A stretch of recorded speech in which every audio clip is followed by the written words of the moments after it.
जो इंटरव्यू हुआ उसमें एक चीज़ और निकल के आई साथ में, जो उन्होंने बयान दिए वो अलग, वो पॉलिटिकल पार्टी से पूछ ली जाएंगे, लेकिन कहा जा रहा था, सवाल पूछा गया क्या वो तीसरी बार चुनाव लड़ेंगे, तो इसके जवाब में नीरज जी उन्होंने कहा कि सीएम योगी ने कहा कि मैं कोशिश नहीं करूंगा, हमारी पार्टी कोशिश करेगी, भाजपा का कोई भी सदस्य मुख्यमंत्री बन सकता है। अब इससे कई तरह के वो कहा जा रहे हैं कि भाई मैं 2 बार मुख्यमंत्री बन चुका हूं, अब कोई भी मुख्यमंत्री बन सकता है, मैं अपनी तरफ से कोशिश नहीं करूंगा, पार्टी जिम्मेदारी देगी तो मना भी नहीं। तो क्या सीएम योगी चुनाव लड़ने वाले हैं तीसरी बार? इस तरह की अटकलें अब जो उठ रही हैं वो सही हैं, और क्या माना जाए उनके इस बयान को? मुझे लगता है मोहन भाई कि इस तरह के राजनीति में तमाम तरीके के बयान आते हैं, इसको उस नजरिए से नहीं देखना चाहिए, क्योंकि बहुत सारी चीजें हैं। हाँ, ये बात जरूर है कि उनके संगठन तय करता है भारतीय जनता पार्टी में कि कौन व्यक्ति मुख्यमंत्री होगा, इसमें कोई दो राय नहीं है कि अगर वो सत्ता में आते हैं तो संगठन या भारतीय जनता पार्टी या आरएसएस जो सारे उनके विंग हैं मिलकर तय करते हैं। अगर वो तय करेंगे तो निश्चित रूप से योगी आदित्यनाथ जी तीसरी बार मुख्यमंत्री होंगे। लेकिन समस्या इस बात की है कि पहले सत्ता तीसरी बार आए तो मुख्यमंत्री जी ने अभी हाल में एक प्रेस कॉन्फ्रेंस की थी और 8 साल पूरे होने पर बड़ा आयोजन किया गया, हम भी वहां उपस्थित थे। उसमें बहुत सारी चीजें कही गई, महंगाई बेरोजगारी की बात की गई कि हमने महंगाई इतनी कम कर दी है, तमाम बेरोजगारों को नौकरी दे दी गई है।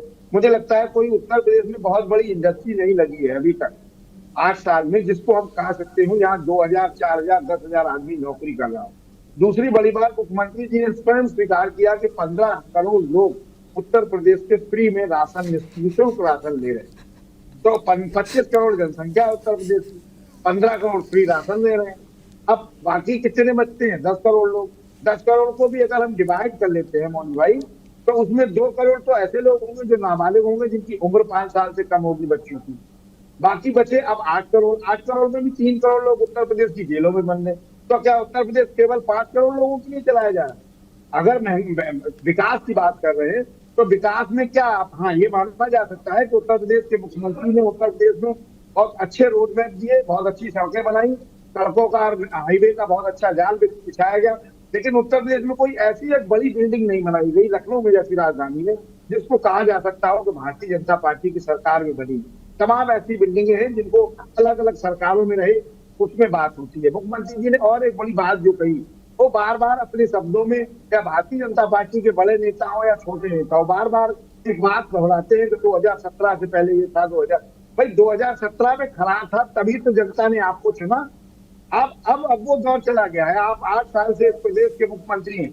मुझे लगता है कि आपको कहना चाहिए था पिछले 5 सालों की जो हमारी सरकार रही उसमें ये हमसे चीजें छूट गई थी, जो हम इस प्रदेश की जनता के विकास के लिए, इस प्रदेश की जनता के भविष्य को अच्छा सुधारने के लिए हम इसको आगे इन योजनाओं को ला रहे हैं। अब आप हिंदू मुसलमान की जो बात करते हैं, तो मुझे लगता है मोहित भाई, ना हिंदू बुरा है ना मुसलमान बुरा है, इनको लड़ाने वाला हर काम बुरा है।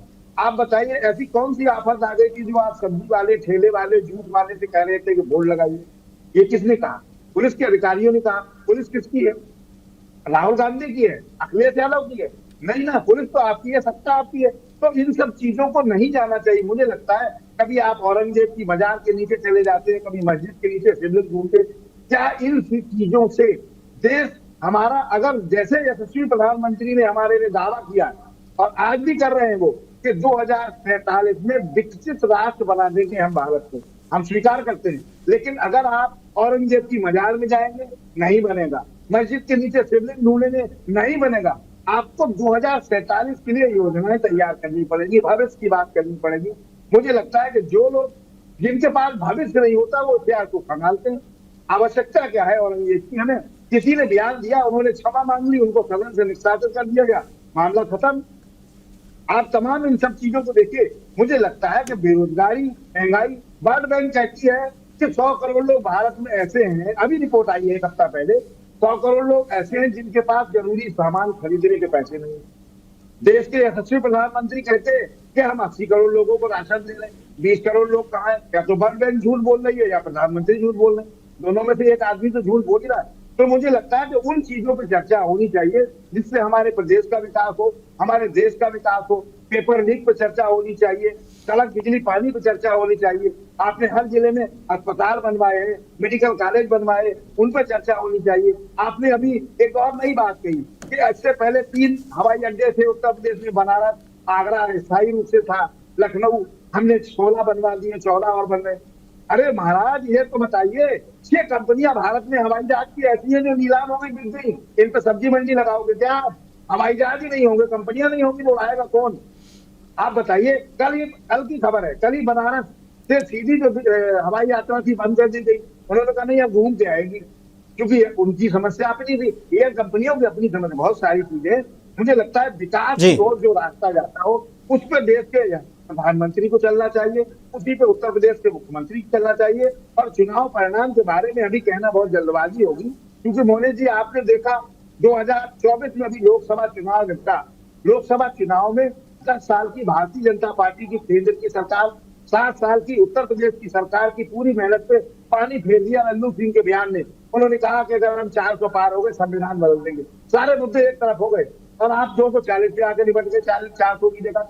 तो बहुत सारी राजनीति में अभी 2027 में जाहिर सी बात है कि 2 साल का वक्त है, तो अभी वाकई कहना एक जल्दबाजी होगा, क्योंकि चुनाव तो नीरज जी बिल्कुल आखिरी वक्त तक भी बदलता रहता है। बिल्कुल बिल्कुल जी। अशोक तिवारी जी, आप